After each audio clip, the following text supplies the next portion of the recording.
بسم اللہ الرحمن الرحیم۔ السلام علیکم ناظرین، میں طارق اسماعیل ساگر آپ کی خدمت میں افغانستان کے حوالے سے تازہ ترین صورتحال لے کے حاضر ہوا ہوں۔ ناظرین کرام، ایسا دکھائی دے رہا ہے جیسے امریکن یہ سمجھتے ہیں کہ ان کی تدبیر غالب آئے گی۔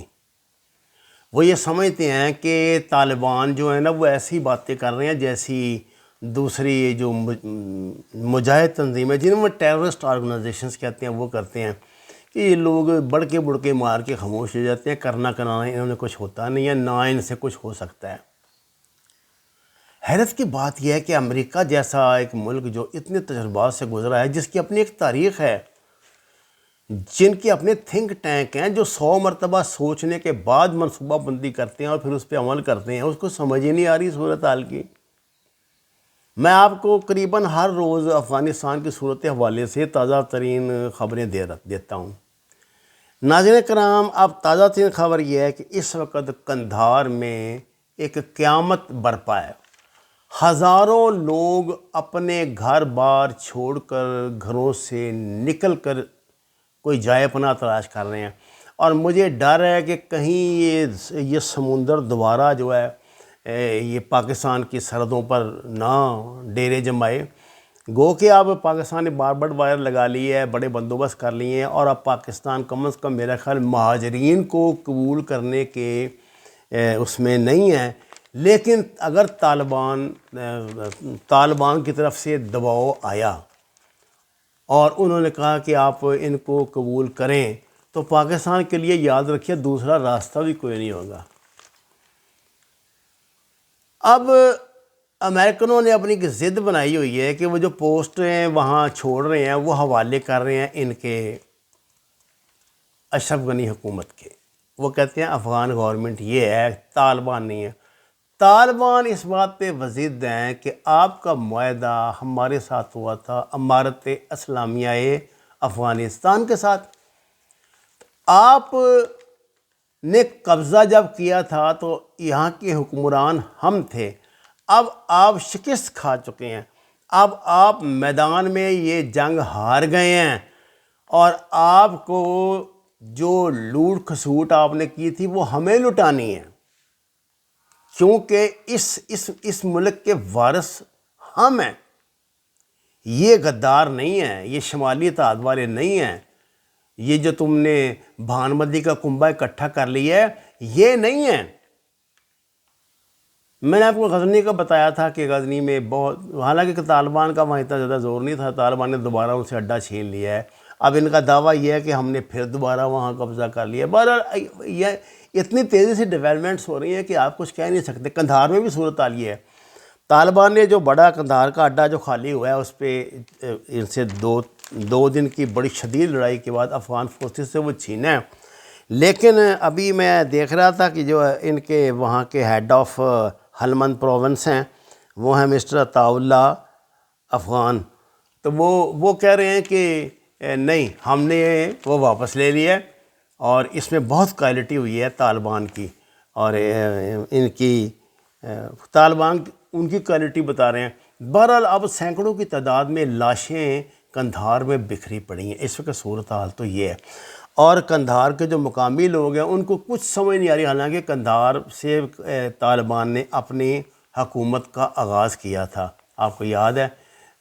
بلکہ ملا عمر نے تو اپنا ہیڈ کوارٹر ہمیشہ قندھار کو ہی بنائے رکھا۔ کہتے ہیں کہ ان کا ایک کچا گھر تھا جس کے بعد تندور لگا ہوا تھا، اس تندور پہ روٹیاں پکتی تھیں 24 آور، اور ہر وہاں قندھار کے گھر میں 2 افغانی بڑی بڑی روٹیاں جاتی تھیں۔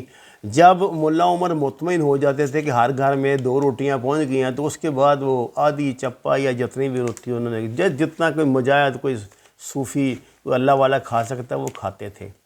یہیں بیٹھ کے انہوں نے بڑے بڑے فیصلے کیے، یہیں بیٹھ کر وہ حضرت عمر رضی اللہ تعالیٰ عنہ کی سنت انہوں نے اپنائی تھی۔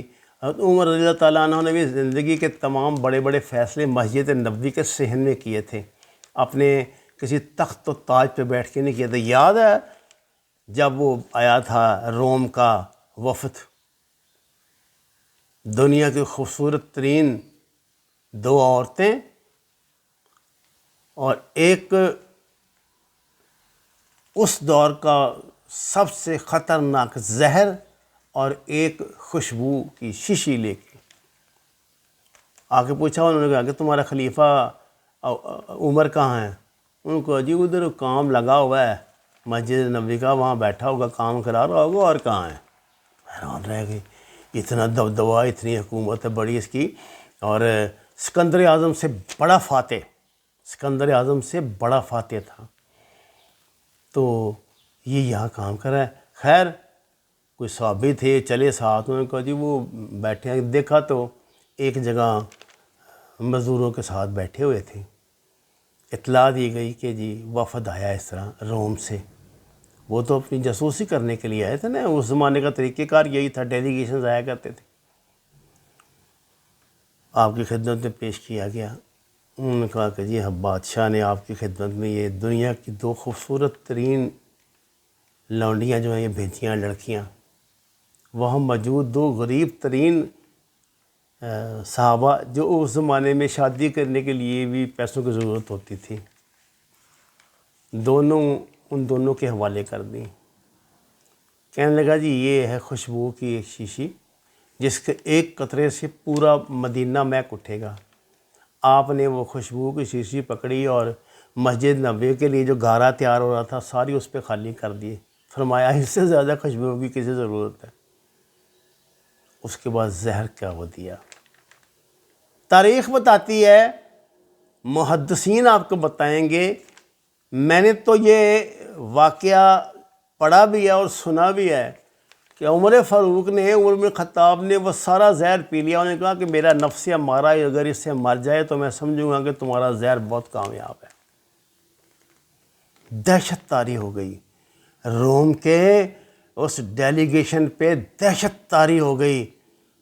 انہوں نے بادشاہ کو جا کے دربار میں کہا کہ خاموشی سے ان کی اطاعت کر لو، ان سے نہ لڑنا، یہ تو پاگل ہیں. تو یہ اپنے آپ کو ان کا پیروکار کہتے ہیں. ملا عمر کے متعلق تک کہا جاتا تھا کہ آپ عمر بن خطاب کے پیروکار ہیں. آپ کا نام بھی اسی حوالے سے رکھا گیا تھا. وہ کہتے تھے کہ ان کی سنت یہ پوری کریں. مجھے آپ بتائیں ان کا کون سا آپ کو ایسا عمل دکھائی دیتا ہے جو اس کے خلاف رہا ہو؟ کیا زلزلہ آنے پر عمر بن خطاب وہاں سے بھاگ گئے تھے، شہر خالی کر دیا تھا؟ نہیں، آپ نے کوڑا مارا زمین پہ، زمین پہ کوڑا مارا آپ نے پکڑا ہوا. انہوں نے کہا کہ تمہیں کیا ہو گیا ہے؟ کیا عمر سے کوئی بے انصافی ہو گئی ہے جو تم اپنا آپ مجھے دکھا رہی ہو؟ رک گیا، زلزلہ رک گیا. اور آپ جانتے ہیں ان کا خط جب ڈالا گیا تھا فرات میں، کیا لکھا تھا اس پہ؟ اس پہ کیا لکھا تھا؟ اس پہ یہ لکھا تھا کہ رکنے والا لشکر نہیں، اللہ کی راہ میں نکلے ہیں، راستہ دو انہیں. پانی پھٹ گیا درمیان میں سے. یہ میں آپ کو کوئی الف لیلہ کی قصے کہانیاں نہیں سنا رہا، یہ سب باتیں وہ ہیں جو تاریخی حقائق ہیں. تو کیا تھا اس کے پیچھے؟ عمل تھا، ایمان تھا، عقیدہ تھا. طالبان کے پاس کیا ہے ان 3 چیزوں کے علاوہ؟ کیا آپ یہ سمجھتے ہیں کہ طالبان کو کوئی چائنا نے بڑے خطرناک قسم کے ایٹم بم دے دیے ہیں؟ کیا پاکستان نے انہیں کو بڑے خفیہ قسم کے میزائل دے دیے ہیں کہ جو امریکہ کو تباہ کر دیں گے؟ کیا دنیاوی طور پہ طالبان کا امریکہ کے ساتھ، اسرائیل کے ساتھ، دیگر دشمن ممالک قوتیں جو ان کے ساتھ کو مقابلہ ہے؟ افغانستان کی موجودہ حکومت کے پاس طالبان سے 1000 گنا زیادہ بہتر سامان جنگ موجود ہے،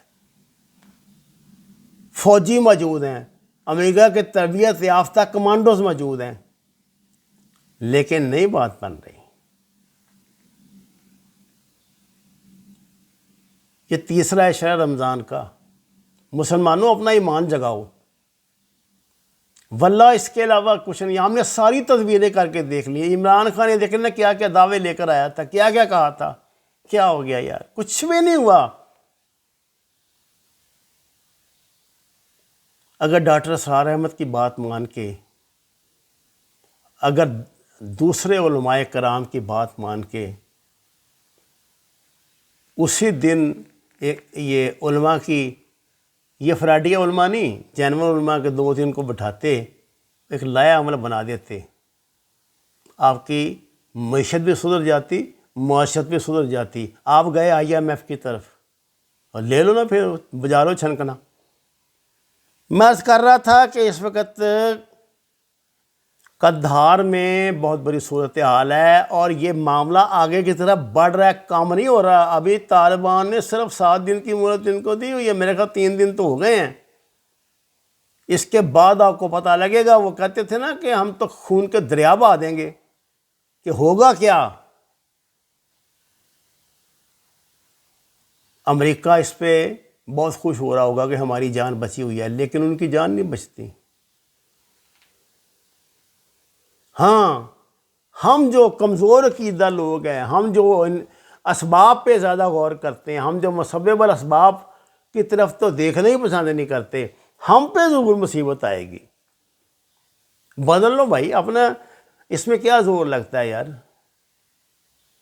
ہم جیسے کمزور اور انتہائی ناہنجار اور بہت چھوٹے درجے کے جو مسلمان ہیں، خدا کی قسم میں زندگی کے تمام تر تجربات کے بعد اس نتیجے میں پہنچا ہوں، اللہ نہ چاہے تو دنیا بھر کی تدبیریں انسان کر لے کچھ نہیں ہوتا، اور اللہ چاہے تو بے وسیلہ اور نہتے اور کمزوروں کو غالب، کیا قرآن کہتا نہیں، اللہ نے بہت بہت بڑے لشکروں پہ بڑے چھوٹوں کو غالب کر دیا۔ اللہ کرنے والا ہے، تو کوئی مانے تو تب ہے نا، دل سے مانو گے تو تب ہے نا، زبان سے تو میں بھی بک بک کرتا رہتا ہوں۔ وما علینا الا البلاغ المبین۔ ناظرین کرام، درخواست ہے قرآن اور نماز کو ترجمے کے ساتھ جانیں، ہمارے چینل کو سبسکرائب کریں، لائک دیں، سچ کے سفر میں ہمارا جس حد تک ممکن ہے ساتھ دیں۔ آپ کا بہت شکریہ۔